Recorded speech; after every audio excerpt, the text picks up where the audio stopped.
জন্য বানিয়েছেন নিজের আয়াতকে, নিজের কথা কি? কারণ লোকমান আলাইহিস সালামের কথা যুগে যুগে কিয়ামত পর্যন্ত যতগুলো বাবা আসবে সবাই এই কথাগুলোকে শ্রবণ করবে। বলেন সুবহানাল্লাহ। কেন শ্রবণ করবে? আল্লাহ পাক রব্বুল আলামিন এই আয়াতের তাফসীরের মধ্যে বলেন, সূরা লোকমান এমন একটা আয়াত, যদি কোনো বাবা তার সন্তানকে নসিহত করে, বাবা লা তুশরিক বিল্লাহ, তুমি কখনো কাউকে আল্লাহর সাথে শরীক করিও না। কি? আমি আমার সন্তানকে, আপনার সন্তানকে, ছেলে মেয়েকে লোকমান আলাইহিস সালামের মতো করে কাছে রেখে যদি বলি, বাবা তোমার জীবন শুরু, তোমাকে আমি বাবা হিসেবে একটা নসিহত করি, তুমি যেন কোনোদিন আল্লাহর সাথে কাউকে শরীক করিও না। ঠিক না? এরকম করে যদি আমি আমার সন্তানকে নসিহত করি এবং আমি আমার সন্তানকে বলি, ওয়াসাইনাল ইনসানা বিওয়ালিদাইহি হামালাতহু উম্মুহু ওয়াহানান আলা ওয়াহনিন ওয়া ফিসালুহু, এবং আমি যদি আমার সন্তানকে আল্লাহর কথা যদি আমার সন্তানকে শোনাই, ও আমার সন্তান তুমি শুনে রাখো, 1 নাম্বার তোমাকে নসিহত করি, তুমি কোনোদিন আল্লাহর সাথে কাউকে শরীক করবে না। 2 নাম্বার, আল্লাহর পরে যদি তোমাকে কাউকে শুকরিয়া আদায় করতে হয়, সেটা হলো বাবা মা। কে? সেইটা হলো বাবা মা। কেন? কেন? আল্লাহ পাক কোরআনুল কারীমের মধ্যে বলেছেন, বাবা তোমাকে তোমার 25 বছর হায়াত পর্যন্ত তোমার বাবা তোমার ভরণ পোষণের দায়িত্ব নিয়ে নেয়। বলেন সুবহানাল্লাহ। তাহলে মা কি করে? আল্লাহ কোরআনের মধ্যে বলেছেন, ওয়াসাইনাল ইনসানা বিওয়ালিদাইহি হামালাতহু উম্মুহু ওয়াহনান আলা ওয়াহনিন ওয়া ফিসালুহু।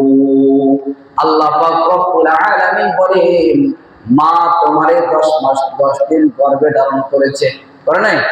মা তোমাকে 10 মাস 10 দিন গর্ভে ধারণ করছে। ওয়া উম্মুহু ওয়াহনান আলা ওয়াহনিন, এবং 2 বছর তোমারে দুধ পান করাইছে। কয় বছর? 2 বছর তোমারে দুধ পান করাইছে। এই দিন কিয়ামত পর্যন্ত তুমি শোধ করতে পারবা না। যদি এরকম করে আমার সন্তান, এরপর তোমার 2 বছর দুধ পান করাইছে, এই যে কষ্ট তুমি দিয়েছো, এই কষ্টের ঋণ তুমি কিয়ামত পর্যন্ত শোধ করতে পারবা না। খবরদার বাবারে তুমি কষ্ট দিও না। আনিশকুরনি ওয়া লিওয়ালিদাই, আল্লাহ পাক রব্বুল আলামিন কোরআনুল কারীমের মধ্যে ঘোষণা দেয়, আমার পরে যদি তোমরা কারো শুকরিয়া আদায় করার প্রয়োজন মনে করো, সেইটাই হলো বাবা মা। ধরে বলেন সুবহানাল্লাহ। এরপরে আল্লাহ পাক রব্বুল আলামিন কোরআনুল কারীমের মধ্যে ঘোষণা করেন, লোকমান আলাইহিস সালাম তার সন্তানকে বলেছিল, ওয়া ইন জাহাদাকা আলা তুশরিকা বিমা লাইসা লাকা বিহি ইলম। আল্লাহ পাক রব্বুল আলামিন কোরআন কারীমের মধ্যে বলেন, তোমার পিতা মাতা যদি তোমারে প্রকাশ্যে শিরক করার কথা বলে, আল্লাহর সাথে কাউকে যদি শিরক করার কথা বলে, এই বিষয়ে যদি তোমার জ্ঞান না থাকে, তাহলে বাবা মার কথা তুমি মানবা না। এখানে আল্লাহ বলে দিয়েছে, কি দিয়েছে?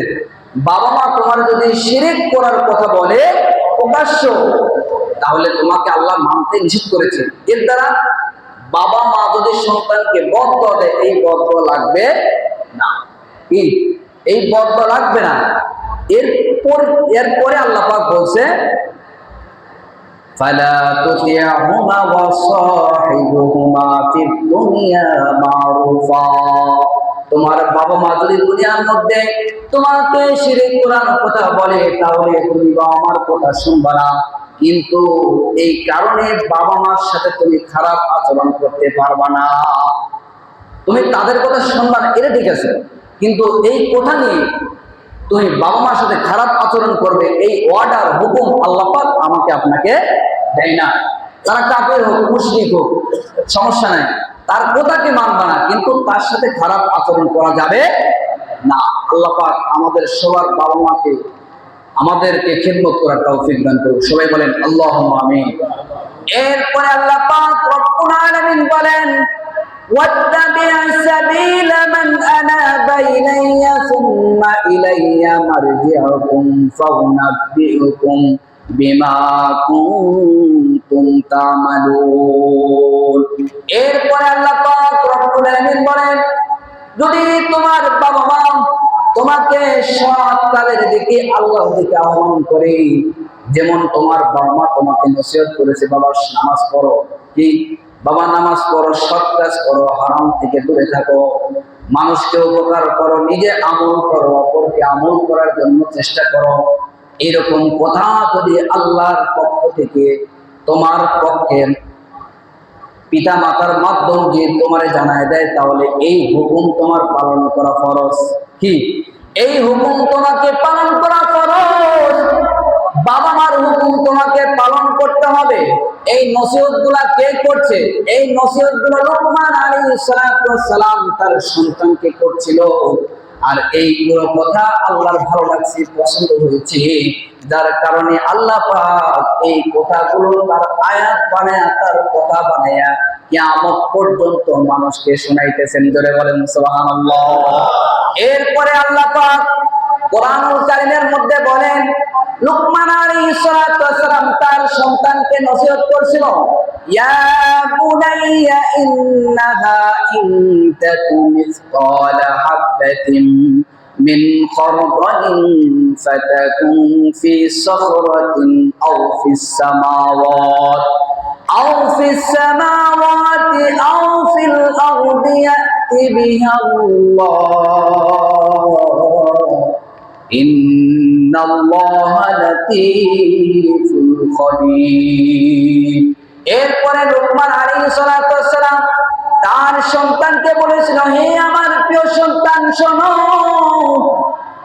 ক্ষুদ্র থেকে ক্ষুদ্রতম কোন বস্তু দুনিয়ার মধ্যে আছে, চাই ওই ক্ষুদ্র বস্তুটা শিলা বৃষ্টির মধ্যেও যদি থাকে, শিলা হয় না, এই ইদানিং শিলা দেখা যায় না, আমাদের দিকে ধানের আবাদ হয় তো খুব শিলা বৃষ্টি দেখা যায়, এই শিলা বৃষ্টির মধ্যেও যদি ক্ষুদ্রতম বস্তু থাকে, এবং আসমানের মধ্যে যদি থাকে, কোথায়? আসমানের উপরে যদি থাকে, এবং জমিনের মধ্যে, এটার খবরও আল্লাহ জানে। জোরে বলেন সুবহানাল্লাহ। তাহলে ক্ষুদ্র তো সেই ক্ষুদ্র যেটা শিলা বৃষ্টির মধ্যে থাকে, আসমানের উপরে থাকে, জমিনের নিচে থাকে, এটার খবরও আল্লাহ পাক জানে। সন্তান তুমি যেটাই করো, যেই কাজটা করো না কেন, মনে করবা এই কাজের খবর কিন্তু আল্লাহ জানে। ওয়াকুল্লা শাইইন আহসাইনাহু কিতাবা, প্রত্যেকটা কাজের, প্রত্যেকটা জিনিসের খবর কে জানে? বলেন আল্লাহ। জানে না? সব জিনিসের খবর আল্লাহ জানে। ও সন্তান তুমি গুনাহ করো, সাবধানে কইরো, আল্লাহ কিন্তু দেখে, এটা ঘরের মধ্যে করতেছো, নির্জনে বসে করতেছো, এটা কিন্তু আল্লাহ দেখে, ঠিক না? এটাও কিন্তু আল্লাহ দেখে। তুমি যদি কোনো গুনার কাজ করতে ইচ্ছুক হয়, এমন জায়গায় যাইবা যেখানে আল্লাহ দেখে না, ঠিক না? তোমার যদি গুনাহ করতে ইচ্ছা করে, এমন জায়গা যাইবা যেই জায়গায় আল্লাহ দেখে না। এরকম কোন জায়গা আছে? কথা বলে। যেমন পিতা সেমন সন্তান। যেমন পিতা বলছে গুনাহ করতে যদি ইচ্ছা হয়, তাহলে এমন জায়গায় করবা যেই জায়গায় পৃথিবীর কেউ দেখে না, আল্লাহও দেখে না। সন্তানের উত্তর, বাবা এমন কোন জায়গাই নেই যেই জায়গা আল্লাহ দেখে না। জোরে বলেন সুবহানাল্লাহ। এই লোকমানের মতো করে যদি আমাদের সন্তানকে আমরা নসিহত করি, কি নসিহত করব? লোকমান আলাইহিস সালাম বলছেন, ইয়া বুনাইয়া আকিমিস সালাতা ওয়া'মুর বিল মা'রুফি ওয়ানহাউনা আনিল মুনকার। এরপরে লোকমান আলাইহিস সালাম তার সন্তানকে বলতেছে, আকিমিস সালাত, হে আমার বৎস, তুমি নামাজকে প্রতিষ্ঠা করো, নামাজ পড়ো। কি করো? হে আমার সন্তান তুমি নামাজ পড়ো। আকিমিস সালাতা ওয়া'মুর বিল মা'রুফ, হে আমার সন্তান তুমি নামাজ পড়ো, নামাজ পড়ার জন্য মানুষকে আহ্বান করো। ওয়া'মুর বিল মা'রুফ, তুমি ভালো কাজের মানুষকে প্রদর্শন করো। মানুষকে ভালো কাজের জন্য ডাকো, ওয়ানহা আনিল মুনকার, তোমার চোখের সামনে যদি কোনো অন্যায় কাজ করতে দেখো এর প্রতিবাদ তুই শক্তিটাই করো। তোমার যদি হাত দ্বারা শক্তি প্রতিহত করার যদি তোমার শক্তি থাকে, আল্লাহ বলেছে তুমি প্রয়োগ করো। যদি সেইটার দ্বারা তোমার যদি সম্ভব না হয়, তোমার জবান দ্বারা সেটা প্রতিহত করো। সেইটা যদি না করো, আল্লাহ পাক বলেছেন আমার জন্য ওই জিনিসটাকে তুমি ঘৃণা করো। কি? আমার জন্য তুমি ওই জিনিসটাকে ঘৃণা করো, আমার জন্য কাউকে তুমি ভালোবাসো, আমার জন্য কাউকে তুমি ঘৃণা করো, ঠিক কিনা? কাফেরদেরকে আমি আল্লাহর জন্য ঘৃণা করি। কাদের জন্য? আল্লাহর জন্য ঘৃণা করি। মুসলমান মুমিনদেরকে, আলেমদেরকে আমি আল্লাহর জন্য ভালোবাসি। বলেন সুবহানাল্লাহ, ঠিক না? তাহলে তাদেরকে ঘৃণা করলাম কার জন্য? আল্লাহ, আল্লাহর রাসূলের জন্য। আর মুসলমানদেরকে, মুসলমান ভাই মুসলমানকে আমি ভালোবাসবো, আলেমদেরকে ভালোবাসবো একমাত্র আল্লাহর জন্য। জোরে বলেন সুবহানাল্লাহ, ঠিক না? তাহলে লোকমান আলাইহিস সালাম ১ নাম্বার বলেছেন কারোর সাথে তুমি আল্লাহকে শরীক করিও না। ২ নাম্বার বাবার সাথে ভালো আচরণ করো। ৩ নাম্বার হলো ক্ষুদ্রতম বিষয় আল্লাহ পাক রব্বুল আলামিন জানে। তুমি নামাজ প্রতিষ্ঠা করো, তুমি সৎ কাজের মানুষকে আদেশ দাও, অসৎ কাজ থেকে মানুষকে দূরে রাখো। আগের উম্মত যারা আছে তাদেরকে শুধু আমলের কথা বলছে। কি বলছে? আল্লাহ শুধু আমলের কথা বলছে, কাউকে নসিহত করার কথা উম্মতদেরকে বলা হয় নাই। কিন্তু আমাকে আপনাকে আল্লাহ পাক বলেছে আকিমিস সালাত ওয়াল আমরু বিল মারুফ ওয়া নাহা আনিল মুনকার। তুমি নিজে নামাজ পড়ো, অপরকে নামাজ পড়ার জন্য দাওয়াত দাও। তুমি নিজে আমল করো, অপরকে আমল করার তৌফিক দান করো, দাওয়াত দাও। যার কারণে তাবলীগ বাইরে বাড়াইছে নাকি? হ্যাঁ, এটা না। আগের উম্মতদেরকে এই পাওয়ার দেয় নাই, আল্লাহ শুধু বলছে আমল করো। আর আমাদেরকে বলছে তুমি নিজে আমল করো, অপরকে আমল করাও। তুমি নিজে জাহান্নাম থেকে বাঁচো, অপরকে জাহান্নাম থেকে বাঁচাও। যার কারণে এক শ্রেণীর ভাই এখানে আসে নাই? তারা নিজেদের ঘর বাড়ি বাবা মাকে ছেড়ে দিনের রাস্তায় বের হয়েছে। এমনি বেরিয়েছে, আল্লাহকে ভালোবেসে বের হয়েছে। বলেন সুবহানাল্লাহ, ঠিক না? তাদের জন্য দোয়া করবেন। আল্লাহ পাক ভাইদের শারীরিক সুস্থতা ভালো রেখে তাদের উদ্দেশ্য যেন আল্লাহ কবুল করে। বলেন আল্লাহুম্মা আমিন। এরপরে লোকমান আলাইহিস সালাম তার সন্তানকে বলছেন ওয়াসবির আলা মা আসাবাক ইয়া বুনাইয়া ওয়াসবির আলা মা আসাবাক। লোকমান আলাইহিস সালাম তার সন্তানকে বলতেছে, ও সন্তান শোনো শোনো, যদি তোমার কাছে কোনো সময় বিপদ আসে, কি আসে? যদি তোমার কাছে কোনো সময় বিপদ আসে, বিপদে ধৈর্য ধারণ করতে হবে। কি কারণ? হলো বিপদ আসবে। তুমি মুসলমান, তোমার কাছে বিপদ আসবে। তুমি মুসলমানের খাতায় নাম বসাইছো, যার কারণে মৃত্যুর পরে আল্লাহর কাছে তোমাকে হিসাব দিতে হবে। তুমি যদি ইসলাম ধর্ম গ্রহণ না করো, তোমার কোনো হিসাব নাই, বিনা হিসাবে জাহান্নাম। কি? তাহলে যারা কাফের বিনা হিসাবে জাহান্নাম, যারা মুসলমান আল্লাহর কাছে হিসাব দিতে হবে, চাইলে আল্লাহ হিসাব নাও দিতে পারে। আর যারা মুমিন নেককার, যেমন নবী রাসূল সাহাবা কেরাম হলো সত্যের মাপকাঠি, তাদেরকে আল্লাহ পাক বিনা হিসেবে জান্নাত দিয়ে দিবে। আমরা হলো অপরাধী, কি? আমরা হলো নগণ্য, দুর্বল। আল্লাহ আমাদের কাছ থেকে হিসাব নেবে, ঠিক না? প্রয়োজনে যেগুলো খরচ করেছি এইগুলো হিসাব নেবে না। যেগুলো অহেতুক অনার্থক খরচ করেছি এইগুলোর বিষয়ে আল্লাহ আমার কাছ থেকে, আপনার কাছ থেকে হিসাব নেবে। আর যেইগুলো মানুষকে দান সৎকার করেছে এইগুলোর কোনো হিসাব আমার আপনার কাছ থেকে নেবে না। এই জন্য লোকমান আলাইহিস সালাম বলেছেন, ইয়া বুনাইয়া ওয়াসবির আলা মা আসাবাক। হে আমার সন্তান, তোমার কাছে কোনো সময় যদি বিপদ আসে, আপদ বিপদ আসে, ওই বিপদ আপদে তুমি ধৈর্য ধারণ করো। কারণ আল্লাহ বলেছেন বিপদের পরে আল্লাহ তোমাকে শান্তি দিবে। বিপদের পরে আল্লাহ পাক তোমাকে শান্তি দান করবে। এটা কে বলেছে? আল্লাহ। ইন্না যালিকা ফিল আজমিল উমুর। বিপদের কারণে আল্লাহ পাক রব্বুল আলামিন তোমাকে প্রশান্ত দান করবে। যারা বলেন সুবহানাল্লাহ। লোকমান আলাইহিস সালাম তার সন্তান হাকিম তার পিতাকে বাবা তুমি যতগুলো নসিহত করলাম সবগুলো নসিহত আমি বুঝতে পারছি বাবা, কিন্তু তুমি বিপদে ধৈর্য ধারণ করতে হবে, এই কথাটা আমার বুঝে আসে নাই, একটু বুঝাইলে ভালো হয়। লোকমান আলাইহিস সালাতু ওয়াস সালাম চিন্তা করতেছে আমি কেমনে বুঝাই। লোকমান আলাইহিস সালাতু ওয়াস সালাম কৌশল করে বলতেছে, ও আমার হাকিম সন্তান, পার্শ্ববর্তী শহরের মধ্যে আল্লাহ পাক রব্বুল আলামিন পয়গম্বর নবী রাসূল পাঠাইছে, চলো তোমারে তার সহবতে নিয়ে যাই, তার সহবত পাইলে তোমার এই জিনিসটা বুঝে আসবে। বলেন সুবহানাল্লাহ। কারণ লোকমান আলাইহিস সালাতু ওয়াস সালাম তো জ্ঞানী ছিলেন। কি ছিলেন? জ্ঞানী ছিলেন।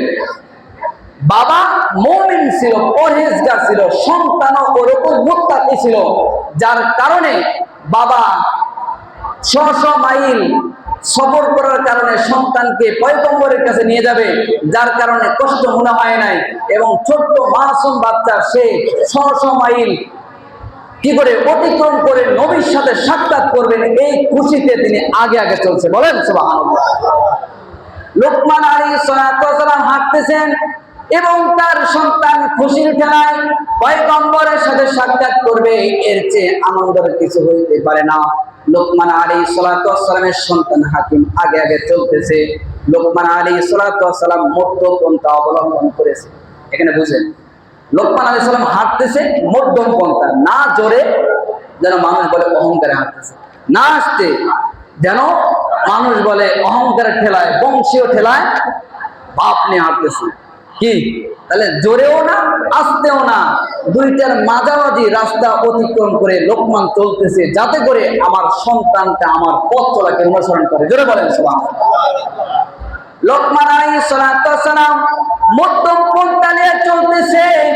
লোকমান আলাইহিস সালাতু ওয়াস সালামের সন্তান হাকিম খুশির কারণে দৌড়ায় দৌড়ায় হাঁটতেছে। হাঁটতে হাঁটতে মরুভূমিতে এত কঠোর ছিল, কোন প্রাণী যদি ওই মরুভূমির মধ্যে মরে যাইত সেটা শুকাইয়া হাড়ে পরিণত হয়ে যেত। হঠাৎ করে লোকমান আলাইহিস সালাতু ওয়াস সালামের সন্তানের পায়ের মধ্যে মোরা জানোয়ারের হাড় ঢুকে যায়। এখান থেকে রাখছিলাম না, মোরা জানোয়ারের হাড়টা যখন পায়ের তলদেশ থেকে যখন উপর দিকে চলে যায়, যাওয়ার কারণে লোকমান আলাইহিস সালাতু ওয়াস সালামের সন্তান হাঁটতে পারে না। হাদিসের মধ্যে তাফসীরের মধ্যে আসছে, লোকমান আলাইহিস সালাতু ওয়াস সালাম তেমন কোন ধনী লোক ছিলেন না, যার কারণে কোন যানবাহন নিয়ে তিনি চলবে এরকম সামর্থ্য আল্লাহ পাক রব্বুল আলামিন তাকে দেয় নাই। সন্তানকে কোলের মধ্যে নিয়ে হাঁটবে, এত দূরের রাস্তা ৬০০ মাইল দূরে কেমনে হাঁটবেন? লোকমান আলাইহিস সালাতু ওয়াস সালাম একটা তাবু বানাইলেন, তাবু বানায় ওখানে রাতটা যাপন করলেন। রাত যখন ধীরে ধীরে গভীর হইল, ওই ঘাড় জায়গা থেকে লোকমান আলাইহিস সালাতু ওয়াস সালামের সন্তানের হাড় কোলে পচে পড়তেছিল। কি ওই হাড়টা ঢোকার কারণে বইলা গোস্ত পড়তেছিল এবং এত ব্যথার কারণে তার সন্তান হাকিম আলাইহিস সালাতু ওয়াস সালামের শরীরে জ্বর এসেছে। যখন লোকমান আলাইহিস সালাতু ওয়াস সালামের সন্তান কাতরাইতেছে জ্বরে মৃত্যুর শয্যায় সজ্জিত, লোকমান আলাইহিস সালাতু ওয়াস সালাম এই মরুভূমির প্রান্তরে একটি খুঁজবেন, পানি খুঁজে পায় না, পানি সন্তান খাবে, পানি খুঁজে পায় না। তারপরে আবার তাঁবুর মধ্যে আসলেন, আসার পরে চিন্তা করতেছে কি করা যায়। বাবার সামনে সন্তানের মৃত্যু, এটা সহ্য করা যায়? কথা বলেন, সহ্য করা যায়? লোকমান আলাইহিস সালাতু ওয়াস সালাম নামাজ বিছায়া 2 রাকাত নামাজ পড়লেন। নামাজের মধ্যে সিজদার মধ্যে আল্লাহর কাছে দোয়া করতেছেন। কোথায়? সিজদার মধ্যে। এইজন্য সিজদার মধ্যে গেলে দোয়া করবেন। কি করবেন? সিজদার মধ্যে দোয়া করবেন, হামদান কাসীরান তাইয়িবান মুবারাকান ফি। শুধু এই নয়, নিজের প্রয়োজনের বিষয় আল্লাহর কাছে চাইবেন। কি? আল্লাহ তুমি আমারে হেদায়েত দান করো। আল্লাহ জীবনে কত গুনাহ করেছি, সিজদার মধ্যে পইরা পইরা মাফ চাও। ঠিক না? আল্লাহ অতীতে অনেক গুনাহ করছি রে মালিক, আমাকে ছাড়া তোমার বান্দা অনেক আছে, কিন্তু তুমি ছাড়া আমার কোনো আর মালিক নাই। আল্লাহ জীবনে অনেক গুনাহ করছি, সিজদার মধ্যে পইরা পইরা আল্লাহর কাছে মাফ চাও, তওবা কবুল করবে কে? আল্লাহ। ঠিক না? সিজদার মধ্যে একটা সুন্দর মুহূর্ত জায়গা, সিজদার মধ্যে যদি আমি আপনি দোয়া করি আল্লাহ দোয়া কবুল করেন। লোকমান আলাইহিস সালাতু ওয়াস সালাম সিজদার মধ্যে পড়ে পড়ে দোয়া করতেছে, ওগো মালিক, বাবার সামনে সন্তানের মৃত্যু, সন্তান দুধে দুধে মরতে করতেছে এই কষ্ট আমি লোকমানকে তুমি দিবা। কি দোয়া করছে? বাবার সামনে সন্তানের মৃত্যু হবে, এই কষ্টটা মালিক তুমি আমাকে দিবা। এবং এই মরুভূমির প্রান্তরের মধ্যে কোনো পানির ব্যবস্থায় মানুষের ব্যবস্থা নাই, এইখানে আমার সন্তানকে আমার নিজ হাত দ্বারা আমি দাফন করব, এই কষ্ট কি তুমি আমারে দিবা? ঠিক না? এই কষ্ট কি আমারে দিবা? আমি যে আজকে যেই বিপদে পড়েছি এই বিপদের কষ্ট কি তুমি আমারে দিবা? এইরকম ভাবে লোকমান আলাইহিস সালাতু ওয়াস সালাম আল্লাহর কাছে দোয়া করতেছিলেন। এক পর্যায়ে দেখা যায় তাবুর মধ্যে একজন নূরে নূরান্বিত ব্যক্তি উপস্থিত হয়ে গেছে। বলেন আল্লাহু আকবার। একজন ব্যক্তি ওই তাবুর মধ্যে উপস্থিত হয়ে গেছে। যাওয়ার পরে এইদিকে লোকমান আলাইহিস সালাতু ওয়াস সালাম নামাজ পড়তেছে, সিজদার মধ্যে আল্লাহর কাছে দোয়া করতেছে। লোকমান আলাইহিস সালাতু ওয়াস সালাম শেষ হয়ে জ্বরে কাতরাইতেছে। এইদিকে আল্লাহর পক্ষ থেকে একজন ব্যক্তি আসলেন। আসার পরে হাকিমকে বলতেছে, আরাফতা ইয়া বুনাইয়া, হে সন্তান তুমি কি আমারে চিনো? কি বলতেছে? হে সন্তান তুমি কি আমারে চিনো? হাকিম আলাইহিস সালাতু ওয়াস সালাম বলতেছে, না আমি তো আপনাকে চিনি না। তখন ওই ব্যক্তি বলতেছে, আনা জিবরাইল আলাইহিস সালাতু ওয়াস সালাম। জোরে বলেন সুবহানাল্লাহ। জিবরাইল আলাইহিস সালাতু ওয়াস সালাম ওই তাবুর মধ্যে উপস্থিত হয়ে গেলেন। হওয়ার পরে সালাম দিলেন। তারপরে হাকিম আলাইহিস সালাতু ওয়াস সালামকে জিজ্ঞাসা করলেন, হে বৎস, হে সন্তান, হে বেটা তুমি কেমন আছো? দেখেন, হে বেটা তুমি কেমন আছো?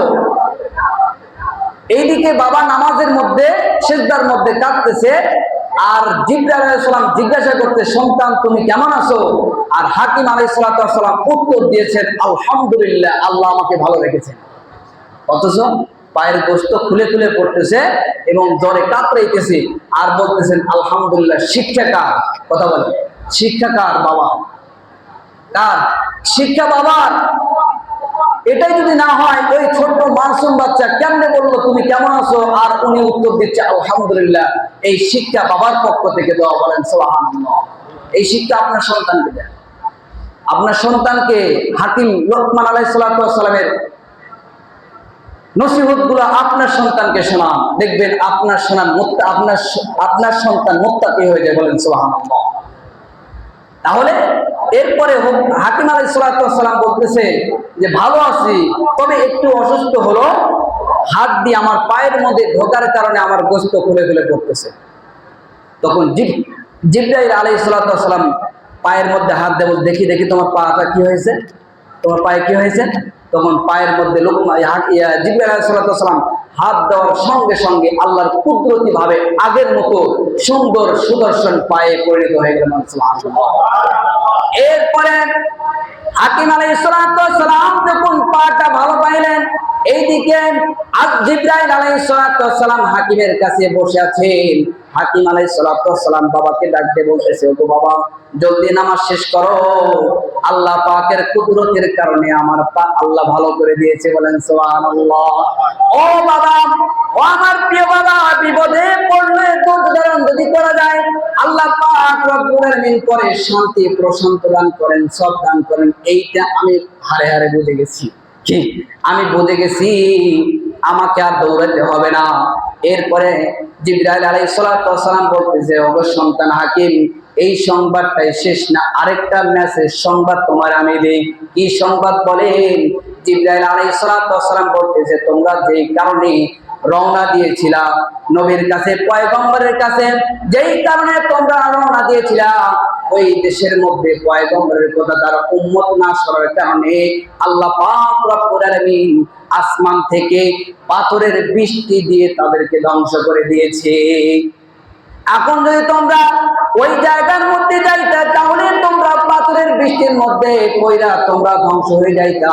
যার কারণে আল্লাহ পাক রব্বুল আলামিন এই মরুভূমির প্রান্তরের মধ্যে তোমাদেরকে থামায় দিয়েছে। কেমনে থামাবে? ছোট্ট একটা হাড্ডির মাধ্যমে আল্লাহ পাক রব্বুল আলামিন এই মরুভূমির মধ্যে তোমাকে রাত্রি যাপন করাইছে। জোরে বলেন সুবহানাল্লাহ। এই জন্য আমাদের কাছে কোনো বিপদ আসলে বুঝবেন আল্লাহ পাক ছোট্ট একটা বিপদ দিয়ে আপনার বড় বিপদকে আল্লাহ আপনাকে হেফাজত করেছে। জোরে বলেন সুবহানাল্লাহ। বুঝতে হবে। কি বলেন? শেষ করতে পারলাম না, আরো অনেক কথা আছে, মজার মজার কথা রয়েছে। যেমন এই কথাগুলো আল্লাহর কাছে খুশি হয়েছে বিদায়